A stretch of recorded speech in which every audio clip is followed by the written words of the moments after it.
अस्सलामु अलैकुम नाज़रीन, उर्दू टीवी चैनल में खुशामदीद। व्यूअर्स, आखिरकार आपका इंतज़ार ख़त्म हुआ। ड्रामा सीरियल मेरे पास तुम हो की पहली एपिसोड आज नशर की गई, जिसमें आपने देखा दानिश और महविश एक दूसरे से बेहद मोहब्बत करते हैं। दानिश एक सरकारी मुलाजिम है जो कि अपनी मुलाजमत को ईमानदारी से निभा रहा है, पर दानिश फिर भी खुश है क्योंकि वो महविश को अपनी तमाम दौलत मानता है। लेकिन महविश की मोहब्बत के साथ वो ख्वाब भी जुड़े हैं जो कि वो चाहती है कि दानिश उसके तमाम ख्वाबों को पूरा करे, चाहे उसकी जो भी कीमत हो। तो चलिए व्यूअर्स, अब बढ़ते हैं प्रोमो की जानिब। ड्रामा सीरियल मेरे पास तुम हो एपिसोड 2 में आप देखेंगे दानिश महविश के लिए सेट देखने आया है। वो दुकानदार से कहता है, जो मैंने दिखाया था ये वही है ना? तो दुकानदार कहता है, ये वही है सर, आप चेक कर सकते हैं।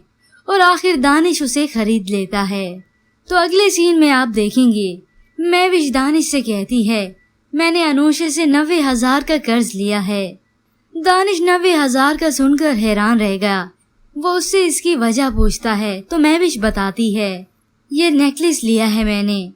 तो उधर शादी का दिन आ चुका है। महविश और दानिश शादी में शिरकत करते हैं और साथ ही महविश अनूशे के डांस से लुत्फ अंदोज हो रही है। और दानिश अपने बेटे को वॉशरूम लेकर गया है।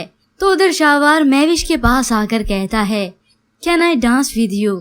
I know your husband doesn't like it. क्या मैं आपके साथ डांस कर सकता हूँ? मैं जानता हूँ कि आपके हस्बैंड ये पसंद नहीं करेंगे। दानिश जब वहाँ पर आया तो शाहवार महविश के साथ खड़ा था। शाहवार का यूं महविश के साथ फ्रैंक होना दानिश को अच्छा नहीं लगा, लेकिन वो सबको डांस करता देखकर महविश को ऑफर करता है, चलो हम भी डांस करें। महविश हिचकिचाती है, लेकिन दानिश उसे स्टेज पर ले गया। चलो देखो सब डांस कर रहे हैं, हम भी डांस करते हैं। लेकिन दानिश का यूं अनोखे अंदाज में डांस करना महविश को अच्छा नहीं लगा और वो वहाँ से नाराज होकर चली गई। तो व्यूअर्स, आपको ये नया ड्रामा सीरियल मेरे पास तुम हो कैसा लगा? क्या आप मजीद देखना चाहते हैं उर्दू टीवी के इस पर रिव्यूज? तो हमें अपनी राय से जरूर आगाह कीजिएगा। मजीद ड्रामास प्रोमो के लिए आप देखते रहिए उर्दू टीवी।